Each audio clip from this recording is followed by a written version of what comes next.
USC rallies to win its first Big Ten home game. One of the greatest defensive outfielders in baseball may have played his last game, and despite Rob Pelinka clearly listing criteria for any Lakers trade, we have a primer for baseless rumors that will flood your social media and interwebs. Good morning. I'm James. This is your daily dose of sports and snark for the greatest sports city in the world, Los Angeles. This is the Faithful Angelenos Morning Report. It is September 29th, 2024. I'm going to be headed home after the shift today, and it's going to be lovely. Still lovely.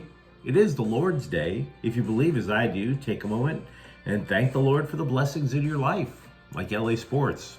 And if you'd like being in the know about LA, clickety-clack the like button. Clickety-clack the subscribe button. There's a notification bell. Hit that. It'll let you know when we drop new content. Sharing is caring. Let people know we exist, and by all means comment. Now, before we go through the news and notes, a look at the scoreboard. 13th ranked USC, 38, Wisconsin, 21. It took about a half for the world to seem normal again. The Trojans trailed at the half, playing football so undisciplined it made Clay Helton look like Bill Belichick. But they rallied with 4 touchdowns in the second half. Wait, an Alex Grinch defense allowing 4 touchdowns and a half? Nah, couldn't be. We've never seen that. Miller Moss passed for 308 yards, threw for 3 touchdowns, rushed for another. Jacoby Lane caught 10 passes for 105 yards and 2 touchdowns, all career highs, and it led one news outlet to proclaim him the next great USC receiver. We'll talk a little bit more about that in a minute. 8th ranked Oregon, 34, UCLA, 13. Now, I don't want to spend too much time burying the Bruins, but that's what made the Week 2 loss to Indiana so devastating. I think we all expected Oregon to win last night.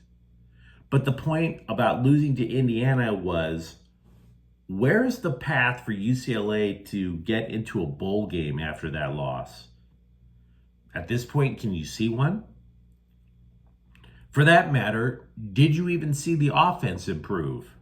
The Bruins gained just 172 yards and did not score a single offensive touchdown. Their touchdown was from a pick 6 by Brian Addison. Moreover, Coach Deshaun Foster, he was asked why quarterback Ethan Garbers had to go to the tent for injuries. Was Garbers concussed? Did he blast out his ankle? He was seen hobbling. Foster, meanwhile, tells the LA Times, quote, "I would assume he was crying or sad about the situation," unquote.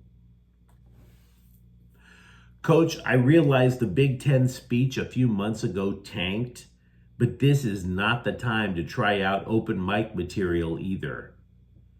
We have way too many coaches in this area not being real enough about injuries as it is. UCLA, by the way, is 1-3. Dodgers 13, Colorado 2. With the victory, the Dodgers clinch home field advantage throughout the playoffs, including the World Series, if they get that far. As for Saturday, all hail the dueling Hernandezes. Teoscar and Kike both hit home runs and drive in 3. LAFC is qualified for MLS Cup playoff with a 2-1 victory over Cincinnati. Dennis Bouanga and David Martinez scored. Meanwhile, today, the Dodgers are at Colorado at noon. Landon Knack is 3-5 with a 3.74 ERA. Ryan Feltner is 3-10 with a 4.66 ERA. The Rams are at Chicago at 10 in the morning. Here's a quirky little thing. Will the Rams continue to utilize 12 personnel, i.e. 2 tight ends? Pro Football Focus rates Hunter Long as the 3rd best run blocker in the league among tight ends. Colby Parkinson is considered the 3rd best pass blocking tight end. Strategically, this morning, would you do that? The Kansas City Swifties are in town to play the Chargers at 1:25. Justin Herbert's expected to play, which isn't much of a surprise. What might be a surprise is if he walks off the field after the game under his own power. So that's the expanded look at the scoreboard. Let's get to the news. And we'll start by going back to USC. I want to return to the idea of Jacoby Lane as the next great USC receiver, because that's hype. It's exceptionally premature. Lincoln Riley has been here for a little more than 2 years now. And if there's one thing we've learned about his offense, it's that everybody gets touches. Everybody. Moreover, Lane was part of a remarkable recruiting class for USC back in 2023, which featured 3 other wide receivers that were considered to be better prospects: Zachariah Branch, Deuce Robinson, Mekhi Lemon. All of those 3 played last season. Lane was pretty much kept silent until a breakout performance at the Holiday Bowl. I'm not trying to say Lane is overrated. I'm not trying to downplay what was a tremendous effort against the Badgers. And there are allegedly people in the Trojans program who see his skill set and think of him along the lines as former USC wide receiver Drake London. I'm just saying, don't be surprised if any wide receiver can blow up for the Trojans at any given time. This is not Keyshawn Johnson just yet. Let's not go there. With everything decided for the Dodgers except who they will face in the National League Division Series, they're going to have to wait for the winner of the wild card round for that. It would not be surprising if we have seen the last of Kevin Kiermaier, who dislocated his ring finger during Saturday's game. He's considered day-to-day. That matters because Saturday might be the last appearance for the 4-time Gold Glover in a Major League game. He said this year would be his last, and he is by no means a lock to make the postseason roster, primarily because even at his best, he can't hit. He never could. I saw the dude play in Tampa Bay. Even then, amazing glove, right? I mean, you always see the highlights on ESPN of one home run after another, one strikeout after another. Kiermaier would make these highlight reel plays in center, robbing people of extra base hits by hauling it into the alleys and diving, robbing home runs, going over the fence. But man, the bat in his hands looks like he's trying to hit a baseball with a jump rope. I mean, it was terrible. His average this year is just 197.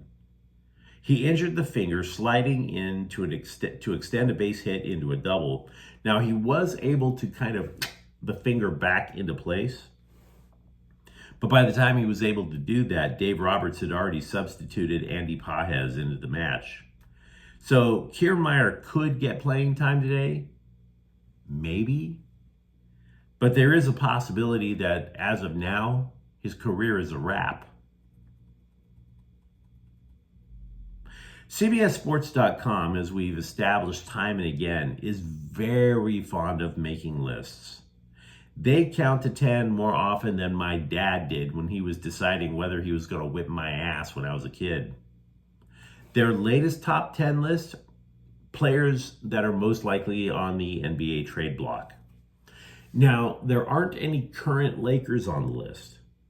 But the reason I bring the list up is because this is surely the template for every unfounded Lakers hot trade rumor that you're going to be seeing online for, at least a year?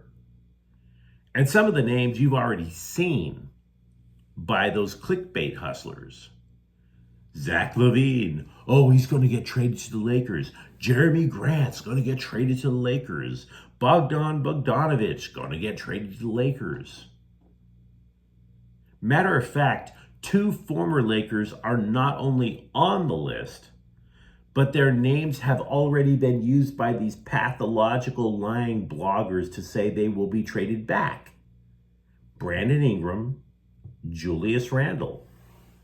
Yes, even though Randle has already been sent to Minnesota, pack your bags again.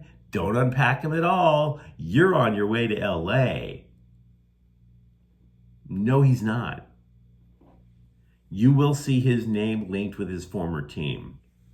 So just keep yourself grounded in reality. Because if you recall, General Manager Rob Pelinka said he would only trade those coveted first-round picks for someone who would provide sustained Lakers excellence.